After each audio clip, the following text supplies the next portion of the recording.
Welcome to another episode of the INH Vodcast show where we talk about geek culture, news, and lifestyle. This time around, we are talking about X-Men, Days of Future Past. Well, I got Wolverine, so... Anyways, yeah, we both obviously caught the movie, which I'm sure everyone has been doing the same thing. Watched it we didn't watch it together, watched it sort of two different sessions and stuff like that, so I guess we'll sort of get into it and... talk about what our thoughts and views We'll do the spoiler-free version first. Did you like the movie? Yeah. Hey, you have to think about that. I enjoyed the movie overall. I wouldn't say it's amazing. I wouldn't say it's great. I'd say it's good. But you'd recommend it? Yeah, I think people should go check it out. I definitely give the movie 2 thumbs up. I think I highly recommend it. That's me, 1.5. 1.5? 1.5 for me. 2 for me. Okay. Well, and very quickly, you saw yours in 3D, if I'm not mistaken. Yes, I did. Worth it?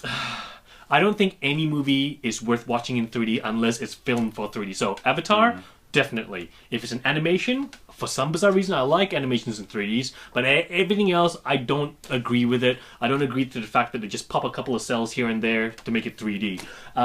I think it's just the cinema or the movie franchise or whatever the film industry trying to milk more money out of it. That's how I feel about it. And on a similar tone, I saw mine in Gold Class. Oh, look at this guy! Gold Class. Gold Class. And you know what? I don't recommend Gold Class at all. Really? Yeah. No, but you get to... It sucks.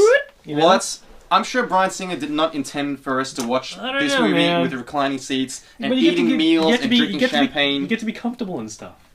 You should be watching the movie and just enjoying it. So, watch the movie, not in Gold Class and not in 3D, is I think how we can summarize it. Well, the thing is, nowadays you have to watch it in 3D because... You don't have to watch it in 3D. Well, usually the 2D sessions are put in the crappy old cinema rooms instead of the 3D. For me, yes, well, it is, every time I've seen it. And especially times it's like every 4 hours for 2D. 3D is like every 30 minutes. Or every 1 hour. You just have to do better research than that. No. But anyway. Well, with that out of the way, I guess we can get to the more spoilerific aspect of the movie. So let's just go into the overall... what we liked about it, what we didn't like about it, that sort of thing. But you start actually. What did you like about it? Or there's a lot. For me, it's easy to say what I didn't like about the movie because I felt tonally this movie was very good. I do have some issues with it. I think the movie, what I liked about it, I definitely enjoyed more the past when they're at the past. I enjoy Fassbender and McAvoy's chemistry. You like the future better? I like the future. Only because I like seeing those characters like Blink, how she uses the powers and stuff like that. Yeah, see, I'm not familiar with the character. Yeah, Age of Apocalypse. No. Blink. No. So is that an accurate representation of it that she can? I think it is, but the thing is, if I recall right, I know Rod's gonna kill me if I get this wrong, and so is Luke. Sorry, guys. But didn't she carry like a bag of things that she took out and that's what she threw at people? I don't know. Maybe it's my imagination. Was she Asian? She was not Asian or not. She's like not Asian. I mean, she looks like an elf. She looks like a little bit alien, if I don't. Alien, yeah. But I don't know, for whatever reason they casted her as an Asian actress, Chinese that big actress. Chinese market they want to tap into. Yeah, I think so. What did you like about the movie? Since for you, I guess you were quite lukewarm about the movie. So what did you like about the movie? You like the future? I like the future elements of it. I thought it was cool. I like the way they showed Blink's power. I thought it was really awesome. The Sentinels do look pretty cool. It's easier for me to actually say what I don't like about it, because straight away when I said I like the future characters, one thing that really bothered me was the fact that, well, first of all, we know that it's different in regards to who goes back in time. Yeah, normally, I think I know where you're going with this. Yeah, so normally, well, in the book it's Kitty Pryde, right? This one is Wolverine. So, but Kitty Pryde does play a big role. She does play a big role, but let me just say the whole franchise for X-Men, they should call it Wolverine and the X-Men, or Wolverine and the guys with superpowers. You know, that sort of thing. Wolverine of Future Past. Wolverine of Future. Yes. This one really was Wolverine of Future Past. It literally was. But what I had a problem with is Kitty Pryde with her powers. I mean, we know that she can phase through things, right? We know that when she goes through computers or electronics, it causes a meltdown or it just stops working. No. Isn't that the whole thing about it? Really? I think she just phases through it. No, but when she goes through specific like electronics and computers, she stops to... that I don't know, and I don't think that was really portrayed in the movie. No? Well, that wasn't portrayed in the movie. But anyways, what I had a problem with was the fact that she can... Send people back in time? I think it's. I mean, if That's time travel. she can phase through space. I think it's reasonable to say she can develop a power to phase through time as well. So it's the phasing. Yeah, I mean, it's a bit of a stretch. I don't know, man. I had no problem with it. The fact that she could develop that power, or that she was the one who did it. Yeah, but it's Kitty Pryde. She's known for phasing. Phasing through solids opposed to time. I guess. I mean, do you reckon time travel is possible, or what do you think about it? Well, I think we've had this conversation before where I personally think that. If time travel could happen, it already has happened, and if it's already happened, then, it's already... For that reason, we would know about it already. What do you reckon? Do you think time travel is possible? I think so. No, that's ridiculous. Yeah, of course. I mean, it builds up paradoxes and stuff like that, and different timelines and stuff, but I think it's possible. Don't get me started on paradoxes. I don't see why not. I guess if it happened, though, I wouldn't know, right?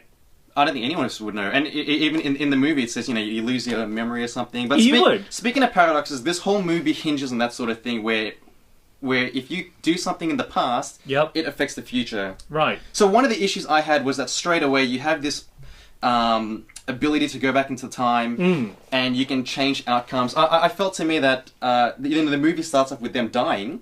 Yep. And then they can go back and undo all of that. Well, they mention what happens, right? That's what happens. Bishop goes back to warn them what happens. Yeah. And I mean, time travel always gives me a headache anyway. But that being said, I do like a good time travel story. All right. Well, look, let's go back to what you liked about it. Let's wrap that up very quickly. Oh, well, okay. Well, I like Michael Fassbender. I think he's this generation's Gary Oldman. Well, dude, that's pretty tough. He is Gary Oldman. Gary Oldman is awesome. I don't know if I would call him... I mean, he's a great actor, don't get me wrong. But I don't know if I would call him this generation's Gary Oldman. But anyways, go on. Well, I just like the way he mimics, Sir Ian McKellen's... Like his intonation, his tics and all that. Yep, okay. I think Hugh Jackman, as always, does a great job. And this is the movie where he actually looks like an animal. You know that scene where he wakes up, you can see veins and striations? Yeah, look, I gotta say, this is one of my hates about it, right? He's definitely ripped, right? He's like freaking crazy, right? But there was no need to have him naked in there. I mean, look, Hugh Jackman, I really appreciate your body. I think it's amazing. But we didn't need to have a naked scene in there with your little buttocks. So I know, yeah. I would have preferred that he woke up with... boxes. In fact, I was almost pulled out of the scene. When it was getting, I was like, please don't let me see this. Anyway, so I think those were the big highlights for me. Let's get into what we didn't quite like about it. So I'll start with some of the things that I didn't, because I think you've got more to say about this. But first of all, I didn't like some of the designs. I didn't like that old helmet that Magneto uses. Yeah, look, well, that was one thing. I thought the first class helmet looked so much cooler. The first class helmet looked really cool, but was this helmet in any of the X movies? Because it looks completely different. I think they're all new. So they're all different? But he pulls it out of a glass case like it's been... Like it's been held in display. It's been used before or something like that. So I didn't understand that part. I believe it's meant to be more the Ultimate X-Men design. But I didn't like that. I didn't like how the Sentinels... You know the Sentinels, when in the future, they open up their faces and they shoot the laser thing or whatever it is. Yeah, right. I didn't care for that, because does that not remind you of something else we've seen in a previous Marvel movie? Thor, the Destroyer. Oh yes. It does a it was the same sort of thing. Yep. There must be some trend now, because the Transformers 4 trailer, the guy's got the gun come out of his face. Oh, that's Soundwave, isn't it? No, it's someone else, but in the Maybe trailer, so we've got a new trend now of villains with lasers shooting out of their faces, yeah.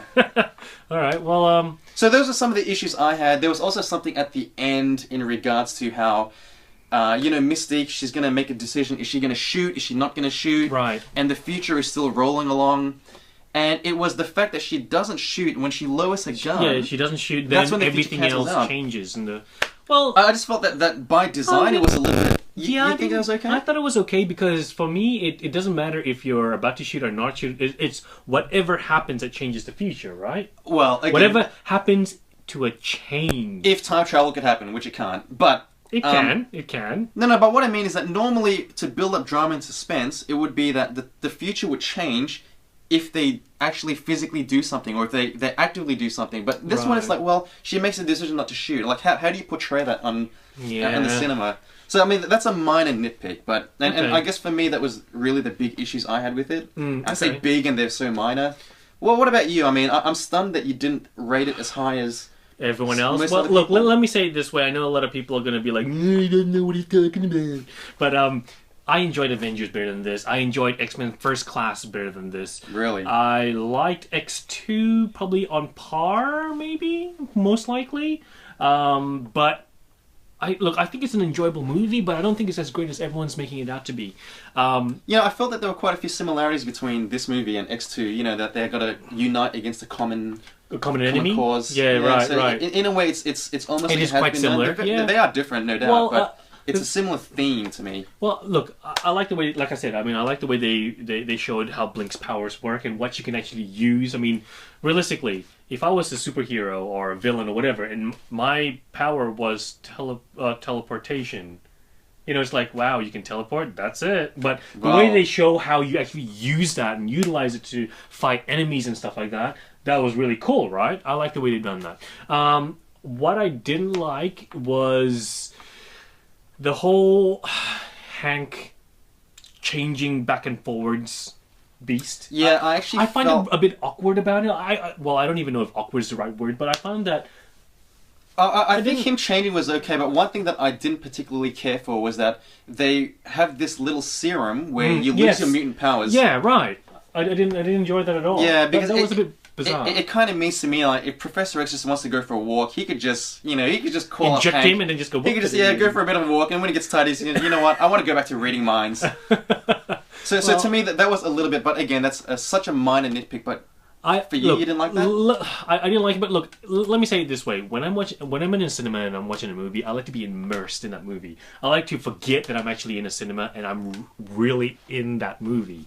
But with this one here, I literally lost focus a couple of times, and I thought the middle part of the story was a bit draggy. There were certain sections where I just... Well, it was just too much. That's why I hated Gold Class, because there were so many distractions. You got the usher coming in, handing out food, but that's a whole different story. Food, right? Is it free? Well, free food. I was offered a free choc top, but I didn't. I'm watching a movie. All right, that's fair. Leave me alone. Right. Well, so where does this rank in terms of the other X movies? I think for me, it was... I think it's the best one. For me, it's the best one. Best one? Of the X movies. Better than First Class for you? I think it's better than First Class, but the thing with First Class is that I enjoyed First Class more. I was more surprised. I didn't know what to expect. I didn't think I would like Fassbender and McAvoy's chemistry. Mm-hmm. And I think it was just more lighthearted in tone. It was just a lot more fun as a movie. Okay. Days of Future Past, I think, was written a little bit better. It was more serious, right? Yeah, it was darker, and I think the tone suits an X-Men movie. Okay. Yeah. Yeah, but how about you? Like, in terms of X-Men 1, 2... First Class was definitely my favorite. X2 and Days of Future Past probably on par to be second. I'm not going to even talk about X3 because I'm going to pretend that didn't even happen. Brian Singer didn't pretend it didn't happen, but he found out. Yeah. He found a way to make it not happen. But so kudos to Brian Singer. Someone needs to time travel and go back and create that didn't even happen. That's what someone needs to do. And X1 it feels. From my recollection, it was great for the first time seeing X-Men in the cinemas, but I feel that it would probably be dated by now. That X-Men was just so far removed from the X-Men that I knew, the 90s, 90s pouches and jackets and everything. But I think this Days of Future Past is a fairly good representation of what the X-Men are now. That's good. One last thing before we wrap up, because we will wrap it up, and we'll give our out of 5 stars or whatever it is. But did you pick up all the Easter eggs on there? I picked up some. I don't think I picked up on all of them. Okay. So we had Quicksilver and Magneto. Their little interaction. And he obviously mentions that his mom met someone to control metal or something like that. Yeah. So we know they've got the tie-in there. Well, what do you think about Quicksilver? Oh, or, right. Let's call him Peter. Because I knew that scene was going to happen before anything else. I knew that Let me just say it this way. I knew that the minute that they were going to put Quicksilver in there, instead of showing him constantly always moving fast, they were going to do a scene where everyone is super slow, but he was just walking around normal. Reminds me of a Japanese movie called Shinobi that I watched probably about 5 to 10 years ago. It reminds me of Over the Hedge. I believe there was a character in Overhead, which is an animation. It was Steve Carell's character, where this character is a squirrel or whatever it was, right? It was hyperactive constantly, like no one understood him. It almost like he had ADHD. But later on, you see from his point of view that everyone else was just super slow, and he was actually walking around at normal pace and stuff like that. So it just, this scene, which was a great scene, had been done before. It was nothing new. I almost feel like it stole the show. When people are going to talk about Days of Future Past, or for the casual people, because I think the comic book fans are going to talk about it more in depth, but I think the casual person on the street is going to talk about how great that scene was. He's pulling bullets out, he's making people punch themselves and everything. And it was cool, Did you expect and it was him to funny. steal the show, though? Yeah. You know what? That was probably... Because you were a bit sour on that guy, weren't you? Because Or the way he looked, at least. Only because I know everyone was like, "Whoa, he's running against the wall and stuff," and it's like, dude, really? It was almost cheesy to me. Well, I thought Gerard Way did a great job in that role. All right, fair. I don't know about him and his costume and stuff like that. That shiny. If we can call it a costume. But anyways, Scarlet Witch. We saw that Scarlet Witch. That was a cameo. That was a little baby Easter or kid Scarlet Witch. Who else did we see in there? Well, see, that's the thing. I'm not all that well versed in my X knowledge, so I'm sure I would have missed out a lot of stuff. Right. Well, I know there's a whole bunch of other stuff, and I can't really think about it right now. So. Well, there was an Easter egg right at the end, which is, I guess, now the norm for Marvel movies. What do you think about the franchise? Where the franchise is going? Are you confident that Apocalypse is going to be good? I think Apocalypse will be great if they execute it well with him having the 4 horsemen. Which they sort of hinted in that stinger at the end. Yeah. And, honestly, I'm a little bit worried because X-Men Days of Future Past, we end in the future, which is their present. And wait, our future, which is their present, because the movie's set in the future. Go with me on this one. Yep. Okay. So, the movie has to be such that X-Men Apocalypse has to take place. Past. No, it's in the future. If it has to pick up from where we have old Wolverine and old Professor X, because if they have young versions of them, then we know that the consequences of what happens in the movie, it can't happen. It's not going to have any effects. We know that Professor X can't die. We know that Magneto can't die. Because they were in the future, which is their present. Correct. Okay. Yeah, that's true. You with me on that? Yeah, I am. But what if Apocalypse, what they've shown with him, which obviously looks like the past, is... You know what? I don't even know what I was going to say. You're making my head hurt. Yeah, I think we better leave it at that. Yeah, we will. We will. This is what happens with time travel, right? Well, let us know what you think. Is time travel possible? Did we miss out on any Easter eggs? Let us know what you think. Out of 5, X-Men, Days of Future Past? I would probably give it about 3.5 out of 5. I think I'd give it a solid 4.5. Wow. I don't know if I could, in good conscience, give it a 5 out of 5. I don't know whether any... I will never give any movie 5 out of 5. I would give it a 4.5 out of 5. I think you're an X fan. You probably might give it a 5 out of 5. Cool. Alright, well anyways, thanks for watching guys. Comment below what are your thoughts in regards to it. And I guess we will see you next episode. See ya.